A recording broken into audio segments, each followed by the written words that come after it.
Allahu Akbar, Allahu Akbar, Allahu Akbar.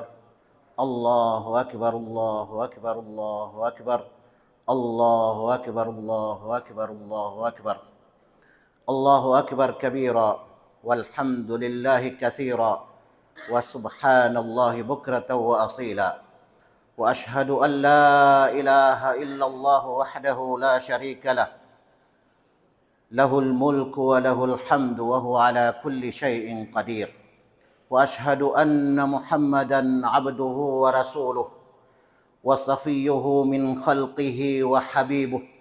Ballagha ar-risalah wa adda al-amanah wa nasaha al-ummah wa kashafa Allahu bihi al-ghummah wa tarakana 'ala al-mahajjati al-bayda layluha kanahariha لا يزيغ عنها إلا هالك فصلوات الله وسلامه عليه وعلى آله وصحبه أجمعين ومن تبعهم بإحسان إلى يوم الدين أما بعد فيا أيها المسلمون العيد شعيرة من شعائر الله سبحانه وتعالى ومظهر min mazahiri al-farhi was-surur fil Islam.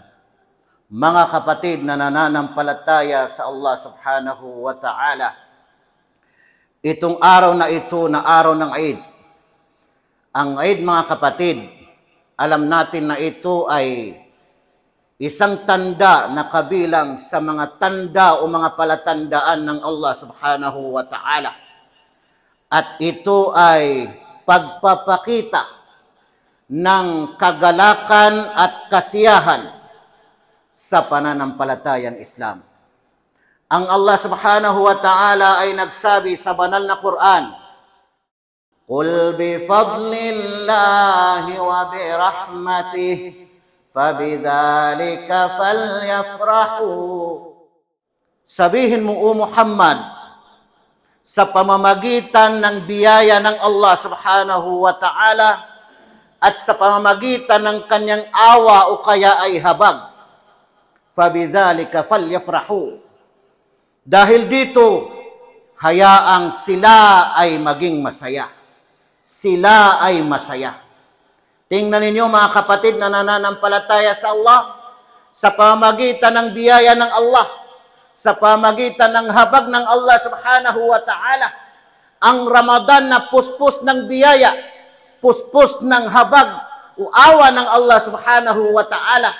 Ngayong araw na ito, hayaan natin ng ating mga sarili, ang ating mga pamilya, ang ating mga anak ay maging masaya, mga kapatid. Dahil dito mga kapatid na nananampalataya sa Allah subhanahu wa ta'ala, أيها المسلمون الزكاة المفروضة وصدقة التطوع كلاهما باب عظيم من أبواب النجاة في الدنيا والآخرة. Mga kapatid na nananampalataya sa Allah, ang pamimigay ng obligadong kawanggawa at ang pamimigay ng voluntaryong kawanggawa, ang mga ito ay isang pintuan, isang napakalaking pintuan na kabilang sa mga pintuan ng kaligtasan dito sa mundo hanggang sa kabilang buhay. Dahil dito mga kapatid ay makikita natin ang isang hadith na naisalaysay ni Abi Sa'id al-Khudri radiyallahu anhu na si Propeta Muhammad sallallahu alaihi wasallam araw ng Eid, bagamat ito ay Eidul Adha o kaya ay Eidul Fitr, ayon sa pagsasalaysay na si Propeta Muhammad ay lumabas, pumunta sa pagdarasal ng Eid sa musalla, sa lugar na kung saan ay doon isinasagawa ang pagdarasal ng Eid. At nagbigay siya ng maikling pangaral sa mga tao at nag-utos siya sa kanila ng pamimigay ng kawanggawa. Faqala ayyuhan nas tasaddaqu. Sinabi niya, usang katauhan, mamigay kayo ng kawanggawa. Famarra ala nisa, faqala, ya ma'syaran nisa, tasaddaqna. at dumaan siya sa mga babae. Pumunta siya sa mga babae, bagamat ang mga babae ay siparit sa mga lalaki. Bagamat ang mga babae ay medyo malayo. Bagamat ang mga babae ay hindi nila marinig mabuti. Bagamat ang mga babae ay para maunawaan nila ang pangaral ni Propeta Muhammad sallallahu alaihi wasallam ayon sa pagpapaliwanag. Kaya pumunta na, lumapit si Propeta Muhammad sallallahu alaihi wasallam. Ya ma'asyaran nisa, o mga kababaihan, o mga grupo ng mga kababaihan, tasaddaqna, kayo ay mamigay ng kawang-gawa. Fa inni ra'aytukunna aktsara ahli nar. Katotohanan, sapagkat katotohanan na nakita ko kayo na marami sa inyong mga babae ay napunta sa impyernong apoy. Napunta sa impyernong apoy. Faqulna wa bima dhalika ya Rasulullah. At nagtanong ang mga babae, hindi nila natiis, tinanong nila si Propeta Muhammad sallallahu alaihi wasallam, bakit po o sugo ng Allah? Kaming mga babae ay maraming napupunta sa amin sa impyerno. Sinabi ni Propeta Muhammad sallallahu alaihi wasallam, qala tukthirna al-la'n wa takfurna al-ashir. Kayo ay nangagsumpa ng marami. Marami sa inyong mga babae mahilig sumumpa. Ibig sabihin nito mga kapatid, ay sila ay marami sa kanila na napupunta sa impyernong apoy bisababi iktharihinna al-la'n wa huwa as-sabb was-shatm. Dahil sa maraming pagsumpa ng mga babae na ito ay ang pangungutya at ang pagmumura o kaya ay ad-du'a bil ib'ad min rahmatillah o kaya ay mahilig manalangin ang mga babae para sa kapahamakan ng kanilang kapwa o para sa kapahamakan ng iba. Tingnan ninyo mga kapatid, tukthirna al-la'n, kayo ay nangagsumpa ng marami. Wa takfurna al-ashir, fal muradu bil ashir az-zawj. Ibig sabihin ay kayo ay naglalapastang sa asawa. Ibig sabihin ito mga kapatid, yung kabutihan ng kanyang asawa, ang babae, yung kabutihan ng kanyang asawa, hindi niya nakikita, binabaliwala niya. At maraming mga bagay na hindi niya pinapansin ang mga kabutihan na ito. Bagamat mayroon sa kanila na kapag nakagawa ang isang lalaki ng isang kasalanan lamang o hindi nila nagugustuhan, isang bagay lamang na kahit na maliit na bagay, yun na ang kanilang palalakihin at kinakalimutan nila yung taon-taon na mga kabutihan ng kanilang asawa. Tingnan ninyo mga kapatid na nananampalataya sa Allah subhanahu wa ta'ala. Ito ay pangaral sa ating lahat, lalong-lalo na sa ating mga kapatid na mga kababaihan.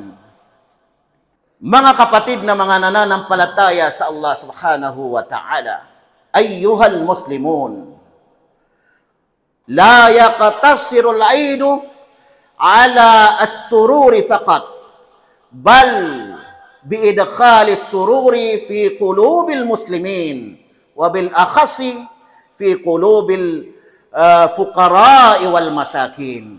Hindi lamang ang Eid ay ang pagiging masaya ng bawat sarili natin, kundi ang pagiging masaya, ang Eid ay ipasok mo sa mga puso ng mga Muslim upang sila ay maging masaya. Ipasok mo ang kasiyahan sa mga puso ng mga Muslim, lalong-lalo na ang mga dukha, lalong-lalo na ang mga mahihirap. Sapagkat isang naisalaysay ni Ibn Umar, kalugdan siya ng Allah subhanahu wa ta'ala, anna rajulan jaa ila Rasulillahi sallallahu alayhi wa sallam faqala, ya Rasulullah, ayyun nasi ahabbu ila Allah wa ayyul a'mali ahabbu ila Allah azza wa jal. Katotohanang mayroong isang lalaki na dumating sa sugo ng Allah sallallahu alayhi wa sallam at kanyang sinabi, o sugo ng Allah, alin sa mga tao ang higit na kinalulugdan ng Allah at alin sa mga gawain na higit na kinalulugdan ng Allah. Tingnan ninyo mga kapatid, dalawang bagay ang katanungan ng lalaking ito. Alin sa mga tao ang higit na kinalulugdan ng Allah at alin sa mga gawain na higit na kinalulugdan ng Allah Azza wa Jal, ang sukdul sa kapangyarihan at tagasakop. Faqala Rasulullah sallallahu alayhi wa sallam, at sinabi ng sugo ng Allah sallallahu alayhi wa sallam, ahabbun nasi ila Allah anfa'uhum linnas. Ang higit na kalugod-lugod, ang higit na kalugod-lugod na mga tao doon sa Allah subhanahu wa ta'ala ay ang sinumang higit na nakakabigay ng pakinabang sa mga tao o napapakinabangan ng mga tao, nakakadulot ng mga pakinabang sa mga tao. Wa habbul a'mali ila Allah, at ang higit na mainam na mga gawain, higit na kalugod-lugod na mga gawain doon sa Allah subhanahu wa ta'ala, itong apat na ito. Sururun tudakhiluhu ala muslim. Kasiyahan na ipapasok mo sa puso ng isang taong Muslim.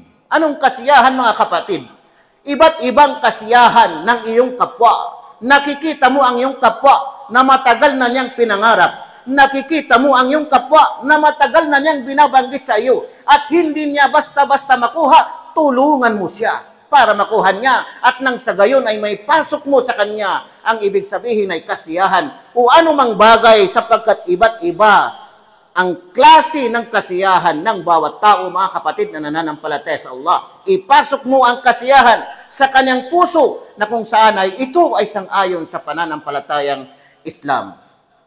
Sururun tudakhiluhu ala muslim aw takshifu anhu kurbatan, o kaya, pangalawa, o kaya ay tanggalin mo sa kanya ang kanyang pagkadalamhati. May mga problema, nakikita mo, tulungan mo siya. Hanapan mo ng paraan para masolve, para maalis yung kanyang problema, para maalis yung kanyang pagdadalamhati. At pangatlo, aw taqdi anhu daynan, o kaya ay bayaran mo sa kanya ang kanyang pagkakautang. Kung may utang siya sa iyo, na mayroon ka rin namang kakayahan, nakikita mo ang iyong kapwa na matagal na panahon na hindi niya nababayaran sa iyo, nakikita mo ang kanyang paghihirap, mas maganda ibigay mo na sa kanya. Sabihin mo na sa kanya na huwag na niyang bayaran. Kapag ginawa mo ito, ikaw ang higit na mainam doon sa Allah subhanahu wa ta'ala, kasi kung bakit ginawa mo ang bagay o gawain na higit na kalugod-lugod doon sa Allah subhanahu wa ta'ala. Pang-apat mga kapatid, aw tatrudu anhu ju'an, o kaya ay ilayo mo sa kanya ang kanyang pagkagutom. Nakikita mo na nagugutom ang iyong kapwa, pakainin mo. Hanapan mo ng paraan, pakainin mo. Tingnan ninyo mga kapatid na nananampalataya sa Allah subhanahu wa ta'ala. Ayyuhal muslimun, mga kapatid na mga nananampalataya sa Allah subhanahu wa ta'ala, al-ibadatu la tantahi bintihai Ramadan. Ang pagsamba sa Allah subhanahu wa ta'ala, ang gawaing mabuti, pagsunod sa Allah subhanahu wa ta'ala, hindi ito natatapos dahil sa pagtatapos o pagkatapos ng ibig sabihin buwan ng Ramadan. Fallahu subhanahu wa ta'ala amarana bi'ibadatihi fi kulli zaman, sapagkat katotohanan ang Allah subhanahu wa ta'ala ay pinag-utusan niya tayong lahat na sambahin natin siya. Gawin natin ang mga uri ng pagsamba. Maging mabuti tayo, maging masunurin tayo sa pagsunod sa mga kautusan sa pananampalatayang Islam fi kulli zaman, sa lahat ng panahon, hindi lamang sa panahon ng buwan ng Ramadan. Sinabi ng Allah subhanahu wa ta'ala, wa'bud rabbaka hatta ya'tiyakal yaqin. At sambahin mo ang iyong Panginoon, at sambahin mo ang iyong Panginoon, hatta ya'tiyakal yaqin, hanggang sa dumatal sa iyo ang katiyakan. Ano yung katiyakan mga kapatid? ang kamatayan. Habang buhay pa tayo mga kapatid, sambahin natin ang Allah subhanahu wa ta'ala. Aqulu qawli hadha wa astaghfirullah li wa lakum.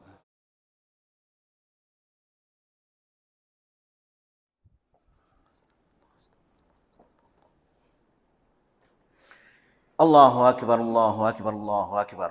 Allahu akbar, Allahu akbar, Allahu akbar. Allahu akbar. Alhamdulillah. Alhamdulillahi hamdan kathiran tayyiban mubarakan fih. Wa ashhadu an la ilaha illallah wahdahu la syarika lah. Wa ashhadu anna Muhammadan abduhu wa rasuluh.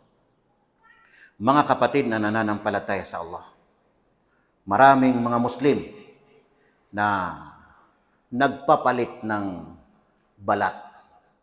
Anong ibig sabihin mga kapatid?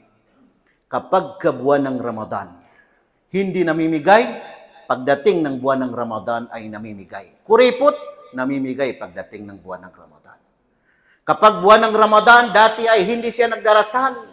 Dumating ang Ramadan ay nagdarasal. Masama ang kanyang ugali, dumating ang Ramadan ay mabuti ang kanyang ugali. Laging nag-aaway ang pamilya, ang mag-asawa, dumating ang Ramadan, nababawasan ang kanilang away. Pero nakakalungkot mga kapatid, kasabay ng pagtatapos ng Ramadan ay kasabay na rin na bumabalik unti-unti ang kanyang gawain. Dahil dito mga kapatid, nung mamatay si Propeta Muhammad sallallahu alaihi wasallam, ilan sa mga tao, o mayroong mga tao na tumatanggi na sa katuruan sa pananampalatayang Islam kasi namatay na si Propeta Muhammad. Ayaw na nilang magbigay ng zakat. Dahil dito ay tinawag sila ni Abu Bakr As-Siddiq. Ayyuhan nas, usang katauhan, sinabi ni Abu Bakr As-Siddiq, man kana ya'budu Muhammadan, fa inna Muhammadan qad mat. Sino mang sumasamba kay Muhammad, kasi sumusunod lamang, gumagawa lamang ng pagsamba. Dahil sa buhay si Muhammad sallallahu alaihi wasallam, nung mamatay na si Propeta, ayaw na. Pati pagbigay ng obligadong kawang-gawa ay ayaw na.